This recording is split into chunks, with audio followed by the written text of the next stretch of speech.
All Mamma Kwaba Emra Kofi Asante Ennin TV so on YouTube. Bebacho Oba Dikain Eya Mamreno. Subscribe to the page. Share Maunian Sunyebi.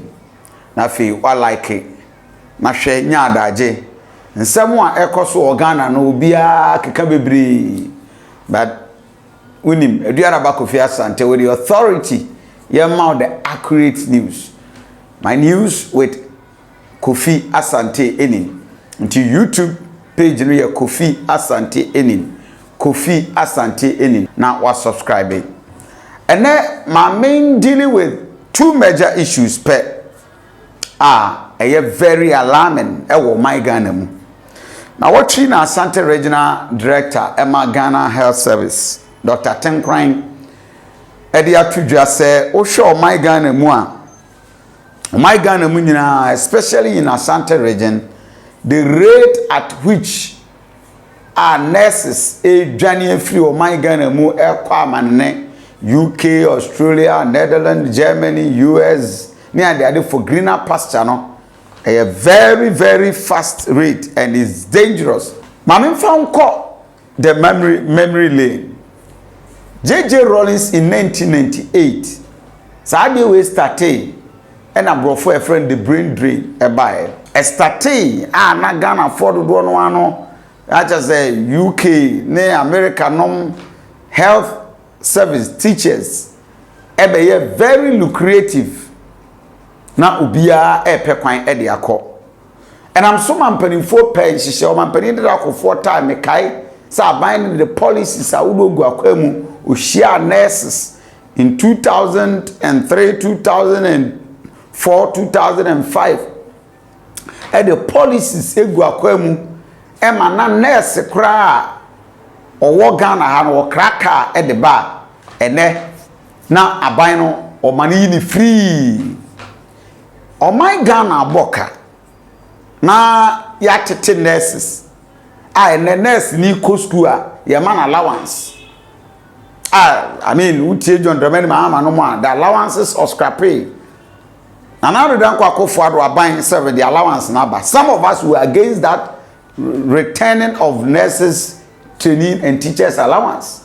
If you say a doom pepper so again any beer anywhere and then abre all nurses many of them averagely ubia betimi anyeska ahwe. The serious and danger I won't come ye dinner no pay mu the alarming rate at which a nurses are Ghana yedi ensika ashe wo matete wo at the school. We are not bonding them and we are not doing anything. They are freeing the country. Adentra, let me tell you the secret. On my Ghana, we are a joke. Am not pretending to pay workers? And my four are pretending to work. And yet, teachers are going. And then, Czech Republic. And then, even Ukraine cry here, okay, teachers. And then, there's Ghana for people are ready to go because your system as a country, successive government, we failed on my Ghana.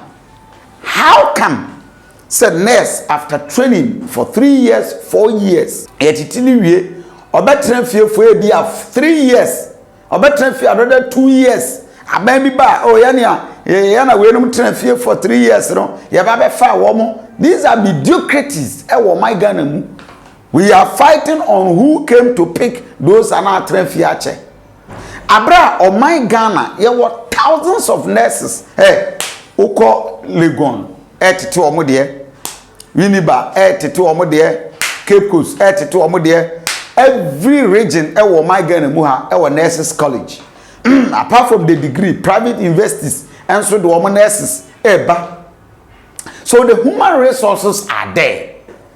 And then you've trained all nurses over Asante region. You over 9 hospitals. Kumawu Hospital daho, Fomena daho, Aferi daho, Kokopie, Sewa, several of them. Agenda 111. All these hospitals. And you can say you prepare the human resource to fill them.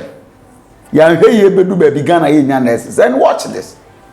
On my Ghana, you have to tell me no tifie. Nurse ni after the first ni sika 1,800, which is less than $100. 100, less than $200, and just about $150. A teacher, Juma at the end of the month, then he cannot take $200 a month. Nurses bet me a child a senior nurse may not take even $300. And you expect that nurse to come and waste all the time in Ghana. Maybe over why are we not building a system? Government, to Kroma, any man, nurses, doctors, every Cuba, Ghana, on the auspices of Cuban government, be training the Ghanaian doctors. They Ghana need imported doctors from Cuba and that special training. Rolling time, no comfort time, no we had nurses and doctors from Cuba and never be training your nurses near doctors on specialized field. Abaya, you bet me and drain as of Maya and then you see it to dollar apparatus here when you're what do we supposed to do? We pick these nurses and you train we export them. And then Ghana for na ebinumu good kata any Kuwait near the idea you brew binum nam desert so now no a quantum pendant for their buy ko Nigeria you would medical doctors nurses aye all the names say do mo kwa bruchira kwa adwuma na do mo kogu Nigeria aban bi eni ho a ordwen akase. Let me go and sign official MOU. There recently, any why for started so more kakra bi Madagascar is the day and okra ye hu baby ko see here. Government can sign official MOU with international agencies, your foreign institutions, foreign company. Am I COVID-19 by there was several countries are any nurses. We can bond them near export to na almost salary ombenya ewo ho no na abanya percentage directed to government coffers near Jiska. Yet krom ha ye kire na esade wi a ne ato na twene. Ye kire na esade wi a no atifie 2 years, 3 years na onyanya adwuma nye from diploma to degree. Omo beko private grade many of them hospitals ligu hey. Even when we no cry afa na adwuma no the condition of service terrible. And we have government that are talking, wasting our time. Say, yentimi holding on and create these ideas. What are they doing? What at all? The ministers, the MPs, wasting our time, no? And then thousands of nurses may say, and trial, there were thousands of nurses are journeying through my Ghana. They are going because our condition of services are bad. We have professors, Obia Boni doctorate degree, PhD, Ghana ha only $1,000. On $1,000, a professor in Ghana is taking not more than $800, $600. You waste time, go to school, crack your head, pay fees, everything. Now we see getting now. And less Adriana $250. At the wajik kesiye pana we man $300 a month. No other condition of service, no other income, nowhere. Teacher ni a wajik kesiye and wajik $250, and you expect this person to stay here? Ghana ha, all because when I watch it, what at all are we doing? Your government, Abako, Doma government, Tamils government, Kofor time, Nanado, Danko, Kofuado, all these people you are there. Oba allowance na yesa waste this on these nurses and on these teachers. Here we are in San Fawo. Now the teachers say kwa kwatro, omonso hwi. More than 6,000, omo ntimi 20, omo tifie. But oko somewhere elsewhere, they need them. They need them. They need them. Now no many. The mayor at Trinidad and Tobago. We had interviews ago. We need some of these human resources because or maybe our population in here is just about 6 million. Arab countries, yeah, they want people who can teach their children English.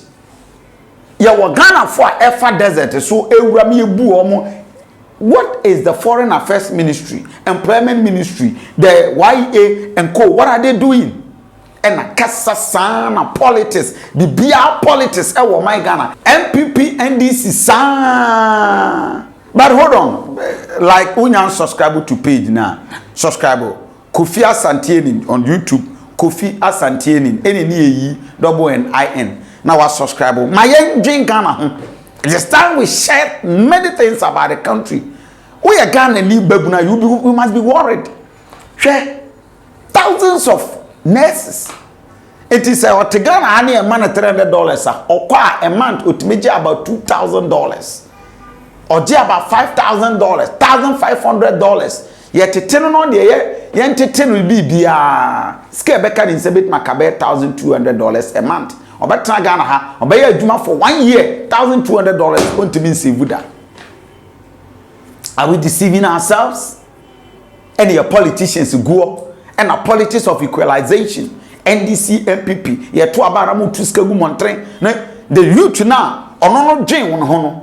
And it most Ghana leaders, you don't. Nurses will continue to go.